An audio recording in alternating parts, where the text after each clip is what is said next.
Hello, everyone, and welcome to another episode of Knowledge or Nonsense. Today, we are going to have an awesome show, you guys. We are going to be here with Dr. Kathy Martin and Brian North, and we're going to be talking about professional development and positioning yourself for success. So I cannot wait, you guys. It's going to be awesome. So look, I got to give you a little bit of history first, right?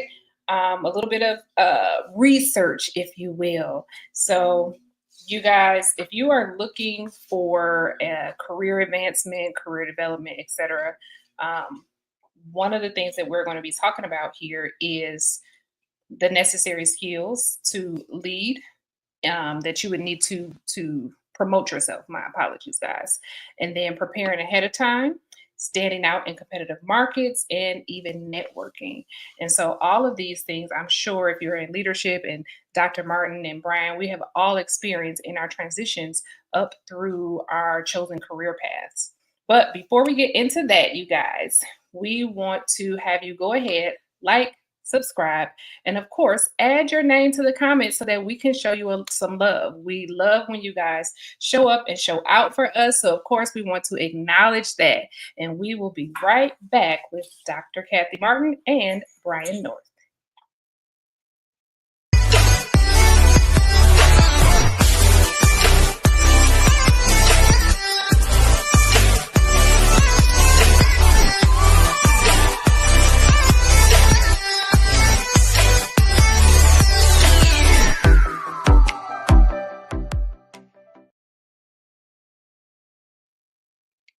Hello. How are you? Hey. Hey, how are you? I am doing great. You guys, welcome back. Again, we have Dr. Kathy Martin and Brian North. And Dr. Martin, can you just tell us a little bit about yourself? Okay. That's just my unmost favorite thing to do. However, I will say that here lately in some of my roles, I've looked at people, processes, and technology across organizations. Literally, I just got finished a stint in a global organization looking at exactly what we're talking about today, some of the development and how to get ahead. Very, very interesting. One of the things that I get to do is to drive digital adoption through organizations, looking at Gen AI and how even machine learning will affect different industries. So that's just a tiny bit of what I get to do and that I get excited about. Cool. I love it. Thank you so much. And Brian, can you tell us a little bit about yourself? So my name is Brian North. In my current role, I work for Asenco Health, which I go in, I'm a regional platform specialist. I actually go in and we implement software tracking systems into the SPDs for OR. So we're kind of like your SPM, your sensor tracks, but where we stand out is we have the analytics to go along with the tracking system. So if you want to know more about that, not going to give you too much about that, reach out to me here. And that's really cool too. Listen, I can walk step in step with you on looking at the analytics and doing the predictive analytics with that. That is so cool. Yay. Okay, look, towards the end, we're going to give you some time to go ahead and tell the people where they can reach you. So we're going to do that at the back end, But if you guys are ready, let's go right ahead and jump into it. Again, you guys, if you're just tuning in, we are talking professional development, right? And how to position yourself for success. At the height of 2020 and our pandemic, promotions, and this is just on some data that I found doing research on the topic, promotions made up about 40% of all new hires within a company. But unfortunately, since then, that has decreased to 24%. And so that's why this episode is going to be so informational for you guys, because we're going to give you those tools that you need to position yourself and align yourself. I also saw that in 2023, 63% of the U.S. workforce received promotions, with men receiving promotions at a higher rate than women. Just a little something to throw in the back of your mind. But no worries. Like I said, we're going to give you the tools for success. Dr. Martin, what are the top 3 skills or traits that consistently lead to promotions? Well, when you do the research, the top three would be strategic thinking and problem solving, leadership and influence, and adaptability and continuous learning. But I think the thread that goes all the way through is going to be your relationship building. Because as much as you can think and problem solve and do all of that, if you don't know how to build relationships and go cross collaboration between departments, none of it will, it won't serve you well. So those are, even though, research says those top three, I say probably overarching all is relationship building. I like it. I can absolutely agree with that.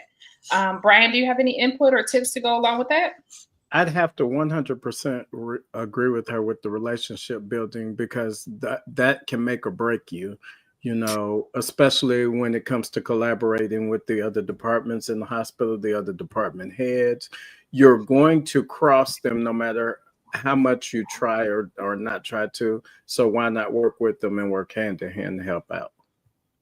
You know what, guys? I want to add a little bit of input to that, because when we talk about relationship building, something that I wanted to focus on a little bit later was networking, but we brought it right here, right now. Absolutely.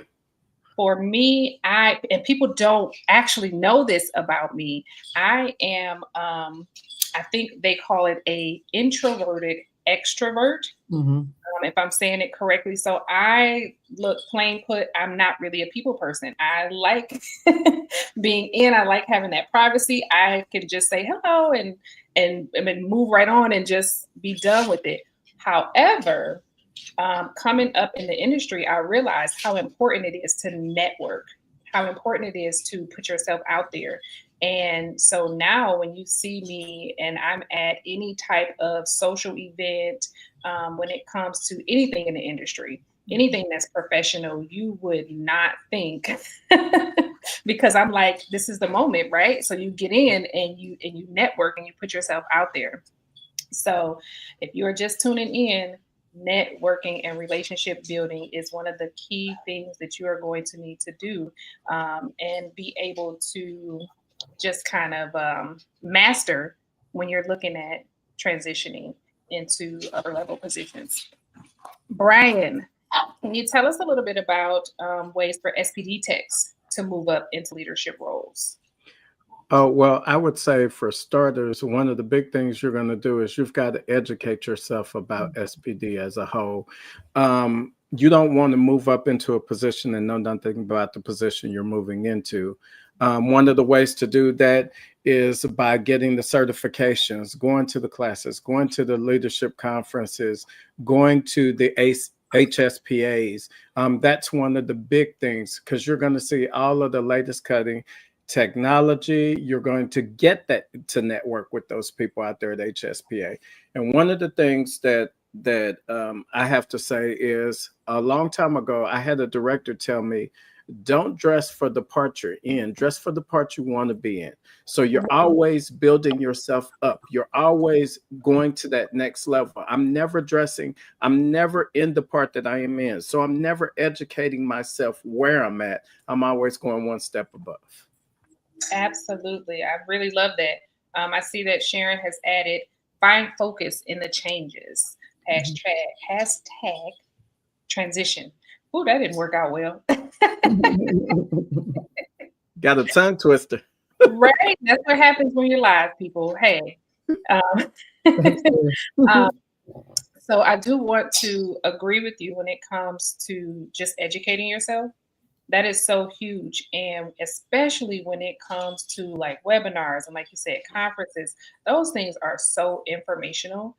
And I think that, and I can really speak to sterile processing when we talk about education and how much you really need to know when you're trying to go into that upper leadership position. But I think it kind of flows anywhere you are, whether it's IT, whether it is sterile processing, that before you just dive deep in there, you need to educate yourself. And one of the things that I like to do is when I'm looking over that job description, once I decide, hey, this is what I want to do, let me figure out what the qualifications are.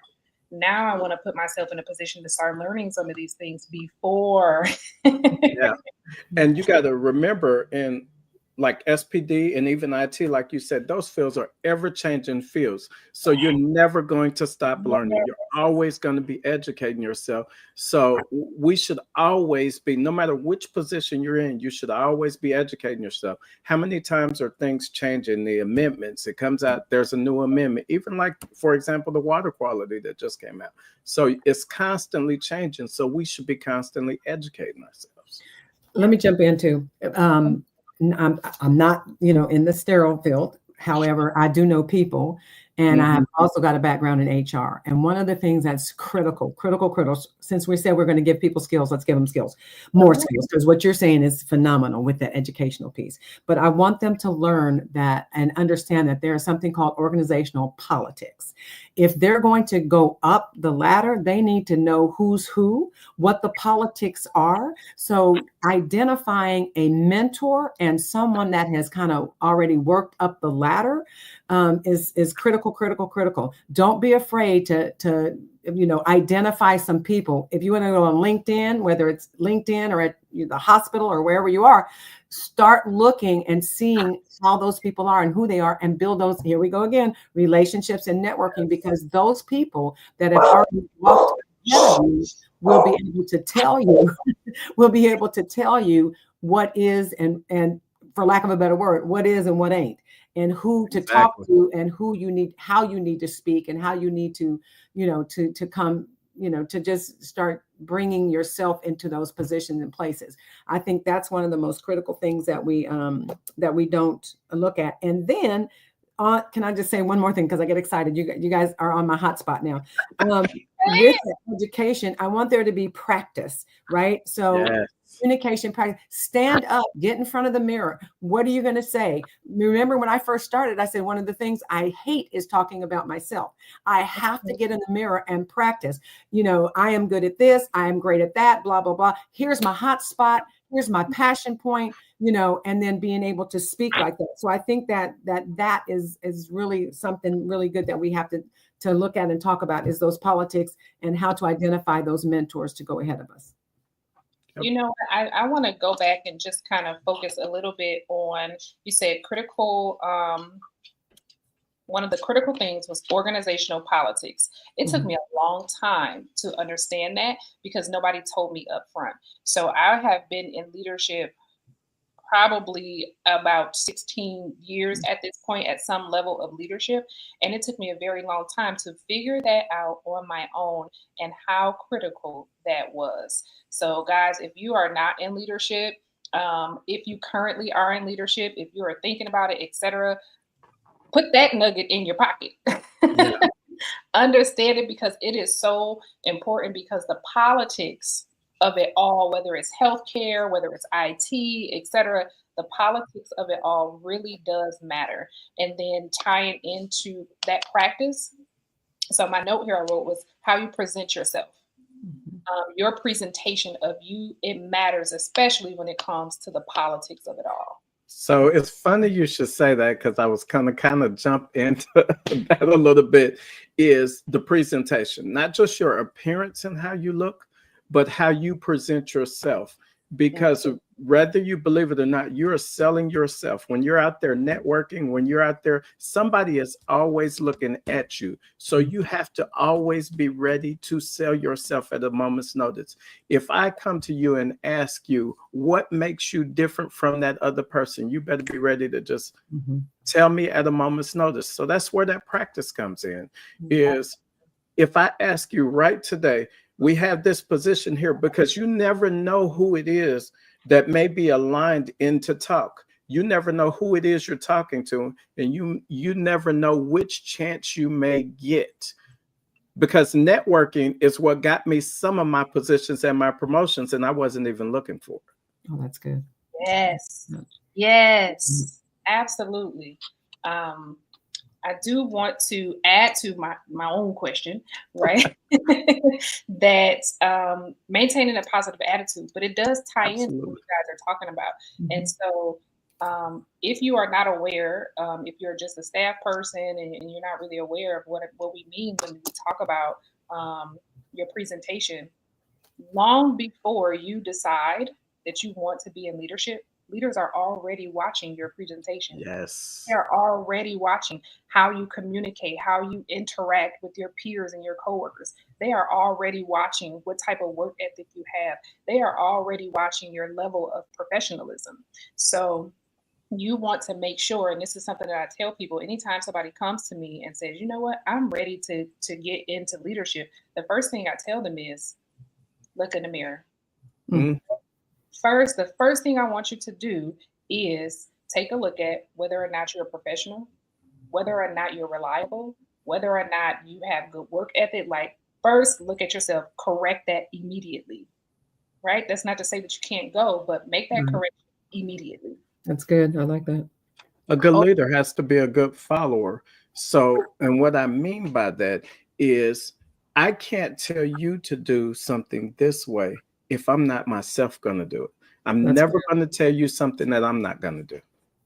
Absolutely. That's really good. That's really good. Can I jump in with one other thing to pull this back?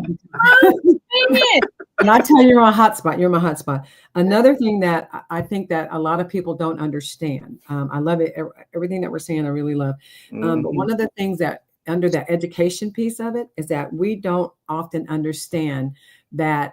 Let's just take the hospital. That hospital is there. My God, yes, for the people, yes, for this, but they got KPIs, right? Key performance indicators. They have OKRs, they've got these business objectives they've got to meet. And so you want to educate yourself and find out what they care about as far as business, because they're not there just to take care of the people. They're there to make money. So that's where we have to flip to the business side of it to really look at what are their goals? What are their, what do their financials look like? What are their industry trends? And then on top of that, then I'm going to shut up. I probably won't. But then on top of that, you need to, what would be great is if you could identify an issue and then be the solution to that issue. So when you start talking to these people, you have identified something and then you say, hey, we could do this, this, and that. And it may not be perfect, but at least they know which way you're thinking. You got that strategic thinking going on. So I wanted to throw that in there too. Yes. Look, guys, we are just about time for a break. So when we come back, we are going to continue to talk professional development and how to position yourself for success with Dr. Kathy Martin and Brian North. In a world overflowing with noise, are you truly being heard? Or better yet, are you truly listening? Kenneth Campbell, industry author and expert in sterilization, is back with his latest book, Learn to Listen, so others are willing to talk. This book isn't just about hearing words. It's about understanding, connecting, and building trust. Whether you're leading a team, navigating relationships, or simply striving for better conversations, these practical strategies will transform the way you communicate. Imagine a world where every conversation leads to deeper connections, resolved conflicts, and greater influence. It's possible when you learn to listen. Are you ready to elevate your communication and create meaningful relationships? Learn to listen, so others are willing to talk. Available now.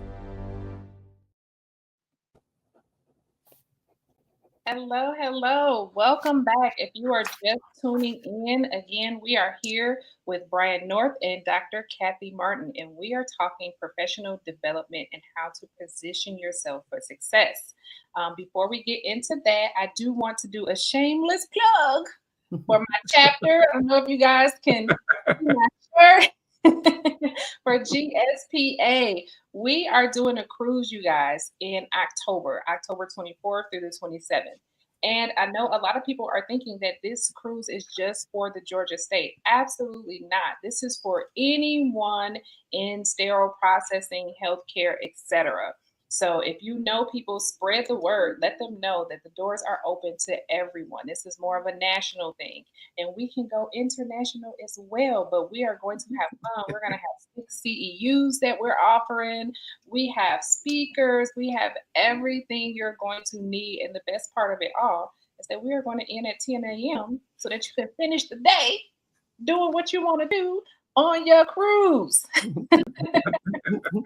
Shameless plug. I'm sorry. All right.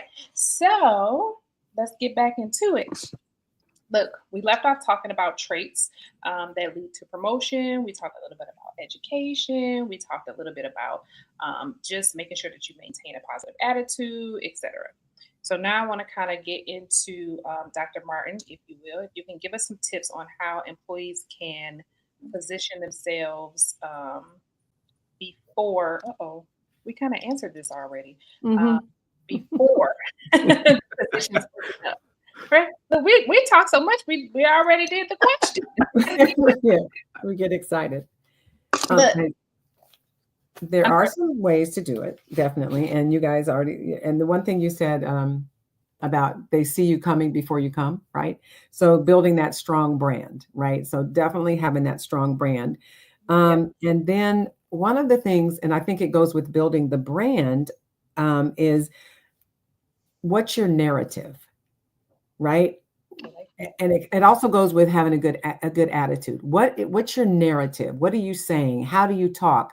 What are you identifying with, right? Those are really important. And then crafting a compelling story about even your career journey, because this is about your development, right? So, focus on what makes you different. And I think, this was already said too, what makes you different, what makes you stand out, so that people are watching you and those promotions are coming to you before you even get an opportunity, right? To even apply for something. They're going, hey, I know you're going to be great for this.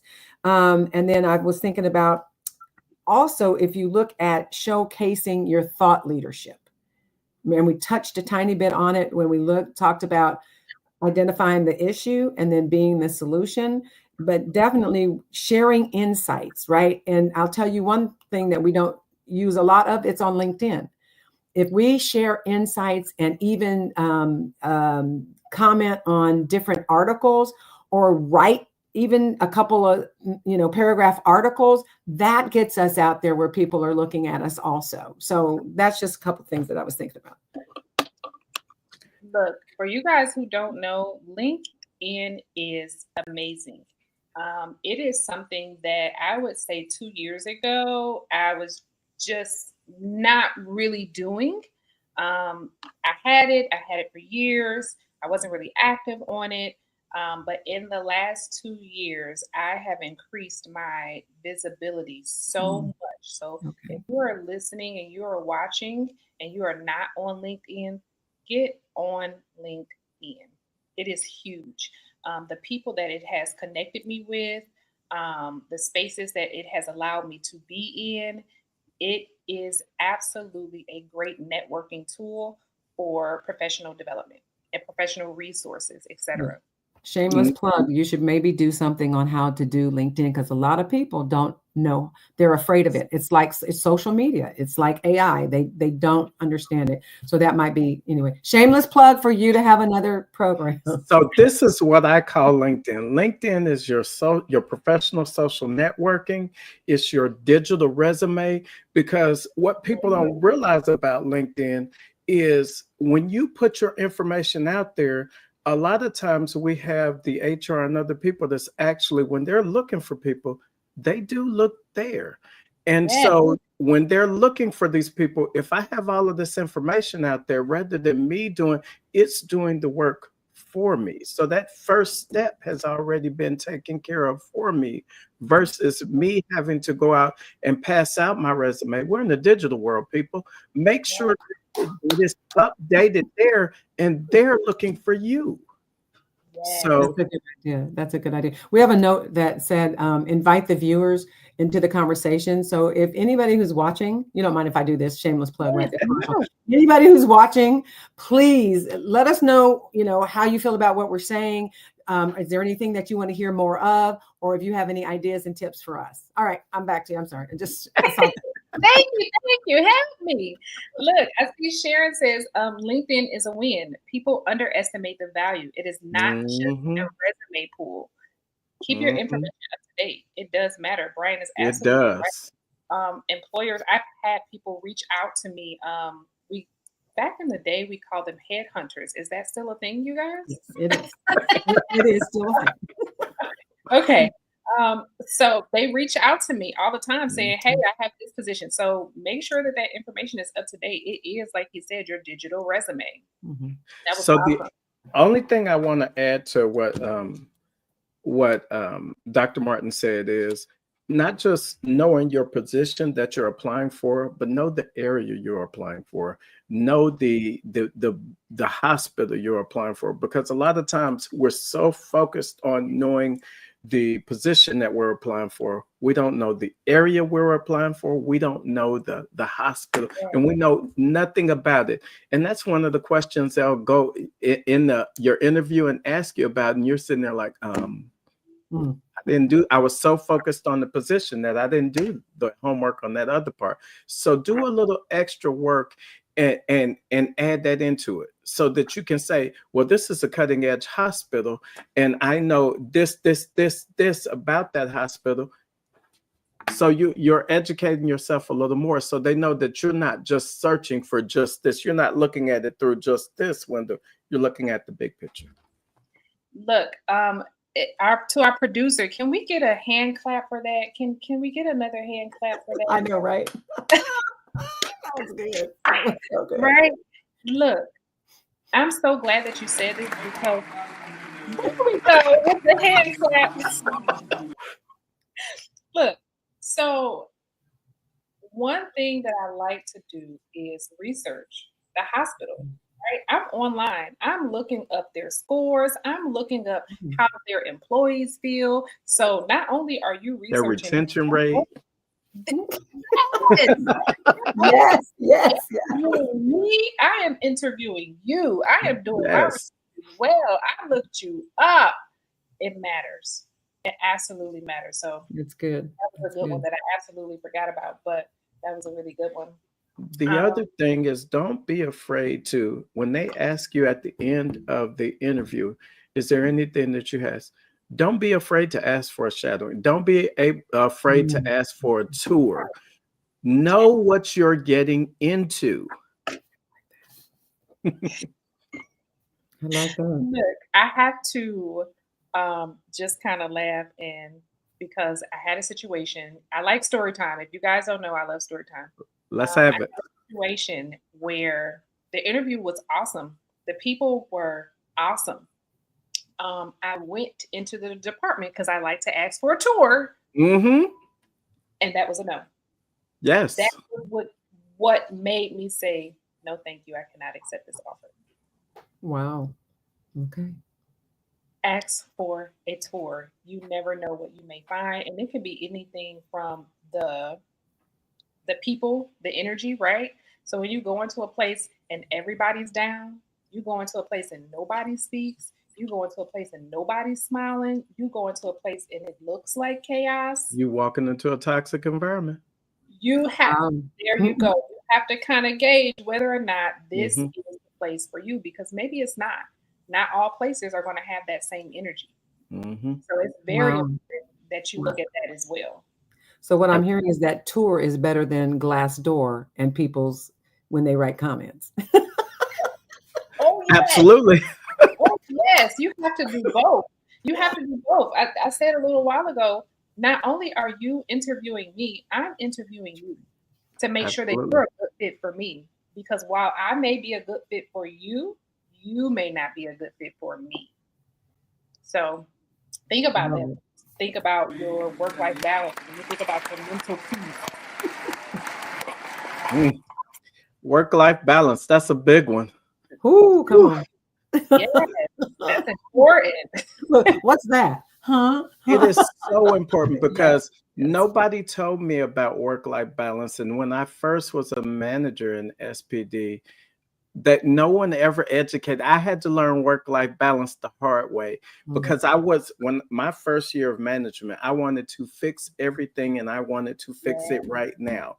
So I would come in it dark and I would leave it dark, but then home was lacking because I'm so busy with work and focused on, I got to get it right. I got to make sure they do it right. You've got to balance the two out. It has to be a balance. And that's for no matter which position you're in. That is so good that you're saying that, because you cannot be effective in leadership if your home life is messing up. So You true. cannot. So true. Thank you for bringing that up. That was amazing. Yes, right. The weight that puts on you is it can be too much. It really can. And I think that regardless of the environment, whether it's healthcare, whether it's you know, any other IT, when you are a new leader, I think we all come in with that. I want to fix it all and I want to be amazing and I want to do an awesome job and I want to show everybody that I can do it. And then we put so much weight on ourselves that we forget to worry about us. What about us? That's Self-care. That's Oh, good. it matters. It matters. And so, guys, if you are looking at going into leadership, make sure that you remember to do your self care. Make sure that you remember. And that's a great question to talk about in an interview as well, what the work life balance is. What are the Yeah. requirements? What are your expectations for this position, right? Because sometimes you will find that that part doesn't work. Everything else may be great, but the requirements that are being placed on you, the amount of commitment to that institution may just not work out with your personal life. That's good. That's good. Let's see. Question. Brian, can you tell the viewers different types of lateral career opportunities that exist for SPD professionals? So you have a lot of different lateral positions depending on the hospital. For example, I know at the hospital that I was at, you had of course, you have your lead tech, but then you have other positions such as your instrument coordinator. You have your where their main focus that they're doing is they're setting up the new trays for the instruments, any instruments that are going out for repairs. So that it's kind of a lateral move for that. You have your quality specialist. That person is checked doing the QAs on the trays. You're doing your QAs of the department. You have your, and those are just to name a few right off the bat. Oh, there is always growth in SPD. And if Okay. you have a SPD where there is no growth, then it may be time that you need to start to talk to that leadership about some positions, or you may need to find another SPD to work at. And don't be afraid to know your worth. And if they aren't giving you your worth there, don't be afraid to go somewhere else. Yes, that is what I call. So you hear a lot of times that people say coach up and coach out. So I say Yes. that is where you grow up and grow And out. grow out. I like that. I like that. As well. Sharon says, because, I think I missed the comment. As Sharon said, because folks swear there is no growth in SPD, there is a ton. Yes, there is. A ton of growth in SPD. In SPD, you learn supply chain, you can transition there. In SPD, you learn purchasing, you can transition there. In SPD, you can go from instrument tech to director level, and depending on the education you decide, you can get into some of these executive positions. So what I see in some of the SPDs, I'm sorry, I'm gonna get on my soapbox and get off on the line a little bit. In some of the SPDs, the reason they say there is no growth, because a lot of times the hospital grows, they're growing with their surgery cases, the OR department is growing, but SPT is not necessarily growing with all of that. And so what happens is the workload grows, everything else grows, and SPD stays the position they are, because not a lot of people know about SPD. Not a lot of people are even educated to what do they do down there. So, and because they don't know the need of what it is. They don't know that you need an educator down there. They don't know that we need a supervisor on each position so that we'll have some upper leadership when the manager's not there. So they don't know about those things, and it's up to us to educate them. So if you're saying there's no growth, my question to you is, what are you doing? See, there's a resolution for everything. What are you doing to put your foot in there and say, hey, there's no growth? then you make the growth. That's so good. Okay, I just got to jump in on this, please. And Come on. I don't know, y'all the experts in that one, but I know about learning and development, and I know about HR, and I know about this. So there has to be a way to identify or see who in your learning and development department can partner with you and collaborate you. Absolutely. Start building these knowledge articles and knowledge videos and make that, I know it sounds funny, but little by little, hook up with HR and make that mandatory with it, right? Because I know you guys have, there's some certain, you got to be sterile. You got to make sure you This is how we've had leadership positions come out of it because somebody spoke up. And so if nobody goes to, forget, and don't say, when I say HR, don't go, oh, I don't want to go there. No, go past that to something called organizational development and learning and development. Go past your HR business people and find out who's the growth manager and growth and development manager for your hospital, and then go to them and sit down. And remember, you've identified a problem. So now you've got the solution. Here's the resolution. Right. So, and like you were saying, Brian, listen, open your mouth and talk. Present yourself. There goes your skills about your communication and your how you and all, and just march your little self right in there and start telling them. They may not listen to you the first time. You know what? That's okay. Then you go back again, and then you go back again. And be persistent. Absolutely. Yes. I see Annetta said advocate for those positions. Absolutely. That is important. If you're not going to advocate for it, who is? Right. Who is? Who is? Absolutely. Right? It starts with somebody. Yes, especially when you're in those upper leadership positions. They are your staff and your team are looking for you to create, right, the growth for them. They are looking to you to allow them the ability to be able to educate themselves, to give the opportunities for growth. So it's your job to step up when you're in positions and you're in those meetings and say, hey, look, this is our growth. This is what we need. This is how we are going to be able to achieve goal 1, 2, 3, 4, 5, right? I see you smiling. So I have a question. Uh-huh. And I probably already know the answer to the question. Does that mean that there needs to be a mindset shift in that area, even in the sterile area, in those employees and those managers, that shift so that they can even identify and see what needs to be changed? I don't know. Absolutely. That's a question. Look, and maybe it does, right? I see you smiling, Brian. What you got for us? You got something. So I agree with you 100% on there. There has to be the mind shift set, but there has to be somebody that steps up and says, okay, if nobody else will do it, I will do it. It has to be that person that says, even if it's just going to your manager and say, hey, I just wanted to talk to you about that. Absolutely. Hashtag be the change. Somebody has to be the change. Somebody. Because if everybody is sitting around wondering, then nothing ever gets done. It's just like Annetta says, somebody has to advocate.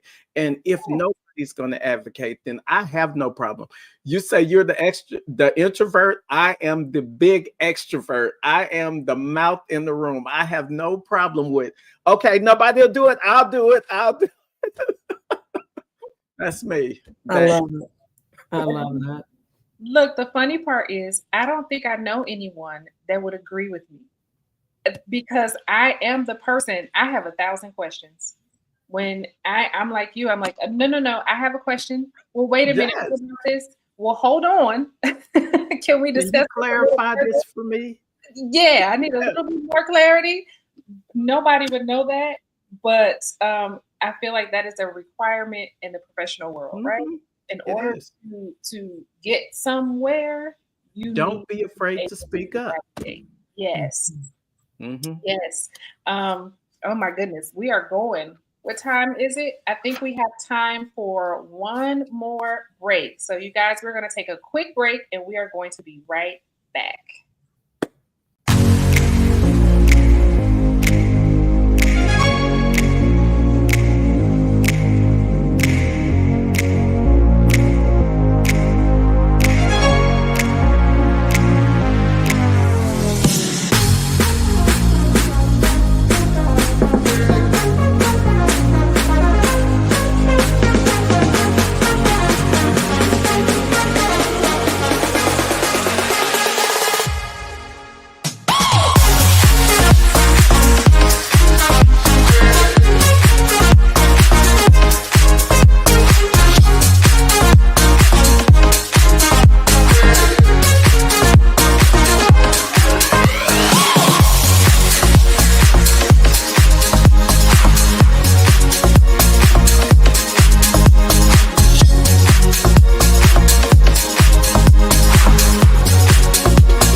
Be the change. That's right. Be the change. Be the change you want to see. Hi everyone, I'm Wesley Luke. I am a sterile processing instructor at Southern Regional Technical College. I'm also the Community Affairs Director for the Georgia chapter of Sterile Processing, GSPA. I've been tasked with the challenge of be the change you want to see. And for my change, I want to say engage and participate in community affairs and to try to get our local members involved in community affairs within our chapter. So I'd like to challenge some of the local leaders of our profession to the challenge of be the change you want to see. So one, Deanne Richards, Nicole Collier, Gina Chambers, Katrina Bohannon, and Felicia Akins. Be the change you want to see.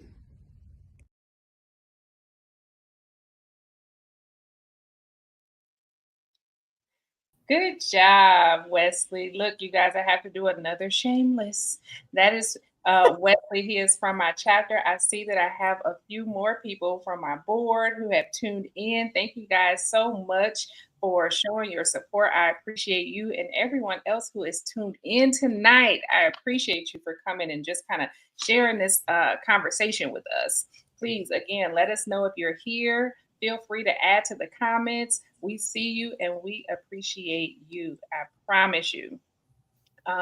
We are back with Dr. Kathy Martin and Brian North, and we are talking professional development and how to position yourself for success.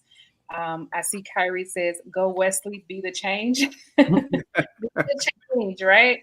Absolutely. Dr. Martin, can you tell employees how they can stand out in the job market when they have multiple candidates in the running with similar qualifications?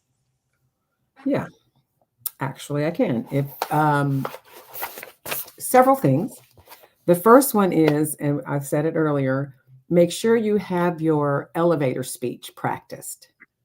And that elevator speech is going to be, here's a couple things, here's what I do, here's what I really, love, and here's why you need to hire me, right? So those are probably three things you just really, and do it within 90 seconds. If you can practice it and do it within 90 seconds, that's absolutely great. Another thing, we talked about LinkedIn. You get on LinkedIn wherever you're looking and see who you know in that place and reach out to them and do your networking, because those will be your cheerleaders, right? So when you do all that, because you can get all your knowledge, you can do this and do that, but you've got to be able to get in front of the people. So the networking, who you know, who you don't know. And I always ask people this, you ready for this? Who do you know that I need to know?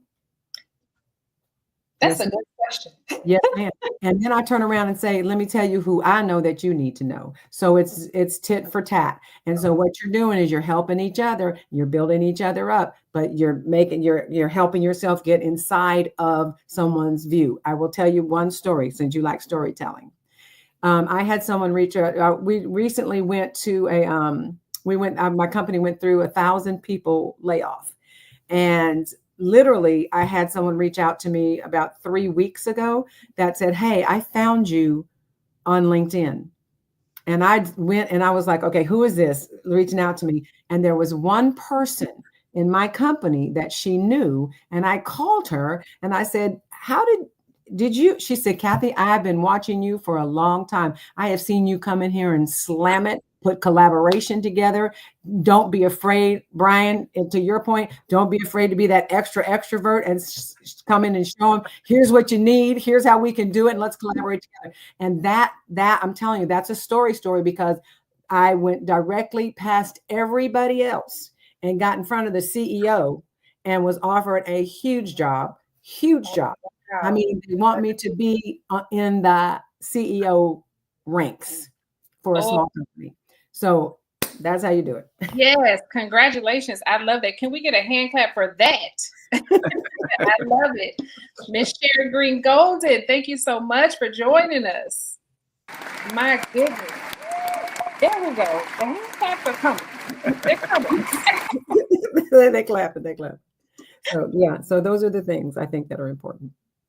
Look, Brian, in connection to that, when it comes to sterile processing, can you just kind of tell the viewers how certifications or specialized training, et cetera, can impact their career advancement, and just kind of some additional education tools, et cetera, that you feel like this will help you to stand out in this particular market? Well, one of the things I think that we need to do to educate yourself, not just your certifications, but knowing what the standards are, knowing, educating yourself to know what the AMI standard says, what the ISHM standards are, going to the conferences. You talk about networking.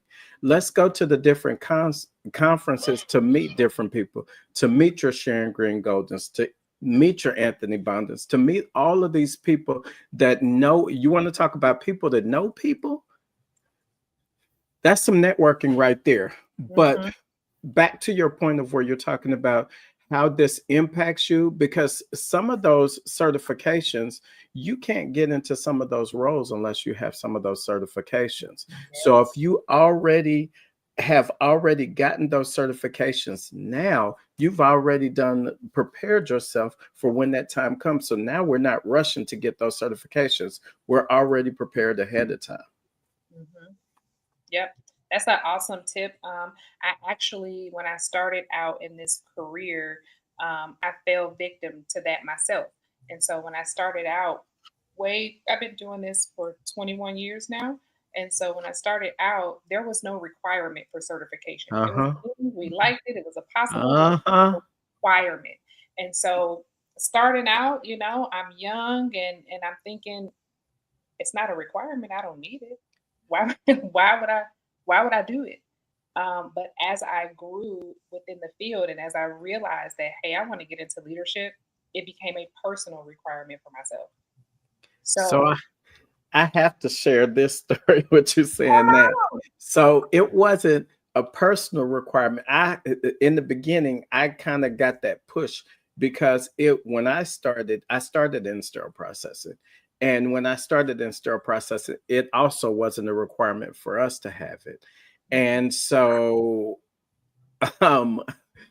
I left one hospital and went to another hospital. And so this hospital was trying to get the magnet status. And once you get going for magnet status, you got to get certifications and everything. Everybody's got to be certified. So they gave us a year from the time that we started there to get certified.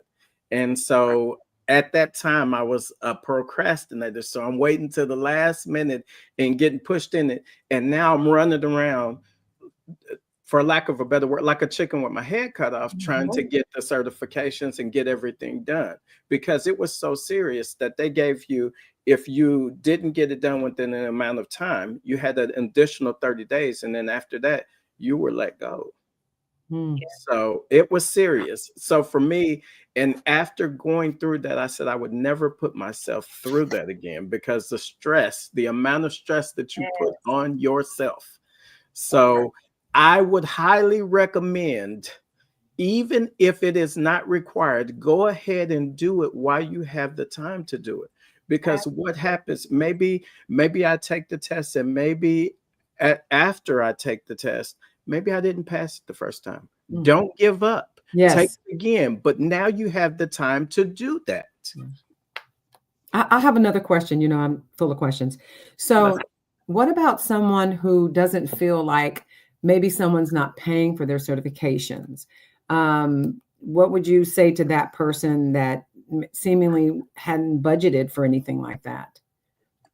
You know what? I did an interview with someone, and we talked about certification and why they had not been certified. And they said, I just don't have the money to do that. More and more, I find that hospitals are supporting their sterile processing departments in getting their certifications. And so my advice to that person was ask. The first thing I want you to do is go back to your leadership team and ask. Let them know, hey, I am interested in getting my certification. How can you support me in that? What tools and resources do you have? Do you guys, the word escapes me right now. Goodness gracious. Can I get my money back? Reimbursement. Reimbursement. Can I be reimbursed for this? I knew what you meant. Yeah. Can I be reimbursed for this? But I do want to say though, aside from that, even if you don't, even if they are from, Stone Age and they don't have anything available to you and they are not offering reimbursement, the certification pays for itself. Just getting the one pays for itself because it allows you to put yourself in a position to be able to get promotions. Right now, you can go from being an instrument tech to a lead tech. Now you can go in those facilities that just go straight from instrument technician to supervisor. Now you can say, "Hey, look, I have invested in myself." Right, because we're talking about positioning yourself to be able to to be able to get into those roles. Look, I'm investing in myself, right? So you don't have to do it for me. I'm taking the initiative to do it myself. And now I'm ready to start looking at these roles. So it pays for itself. I'm sorry, guys. But Brian, what did you have for that? The other thing that I was going to say is it's going to go back to research. There are different vendors and different entities that offer scholarships. You've got to do the research. If you do the research, it's out there, but you got to be willing to do the work of to research it. Absolutely. That's a part of that, taking the initiative to invest in yourself. Sharon Green Golden says sometimes you do the mountain climbing, right? So again, invest in yourself, guys. Sharon Combs says you to invest in you. Come on. How important to you is it? That's good. Right? Yeah. There we go, right? Put a few dollars aside. We all understand that times are hard, but I promise you guys, it will pay off. It will pay off. Yes, it does. We have just a few more minutes, so I want to do a quick recap because I've been taking notes for our viewers. When we talk about how to position yourself for leadership and career advancement, we first want you to be strategic, right, in your alignment. We want you to make sure that you focus on relationship building and networking. Educate yourself as much as possible in that career path and the requirements for that specific role, right? Don't just jump out there and say, "Hey, I want to do it," and you haven't done any research. It is very critical to make sure that you look at the organizational politics, right? Who's who? Understand who is who before you jump out there. Get a mentor. Maintain a positive attitude. Understand your goal, right? And then what is your narrative? And of course, make sure that you get connected on the socials, right? And then have your elevator speech. Have it down packed. Have it down packed, right? I want to take a few minutes. Brian, if you can tell the people where to reach you. I can be reached at brian.north@asencohealth.com. Especially for those that are looking for a tracking system, that don't have a tracking system, that are looking for analytics to automate their systems. Reach out to me. We can get a demo. We'll talk more about it. All right. Dr. Kathy Martin, can you tell the people how to reach you? Actually, yes. I can be reached at several places, but one of them is Kathy, Kathy.Martin at ptcg.org.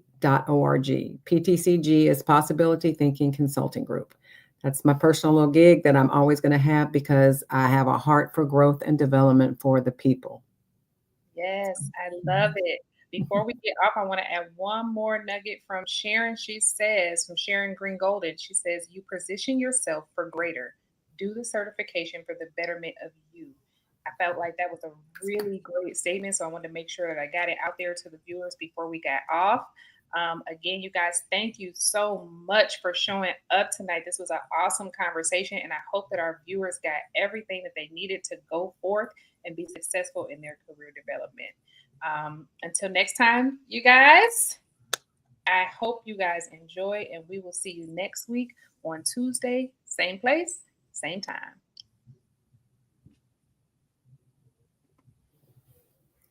Thank you.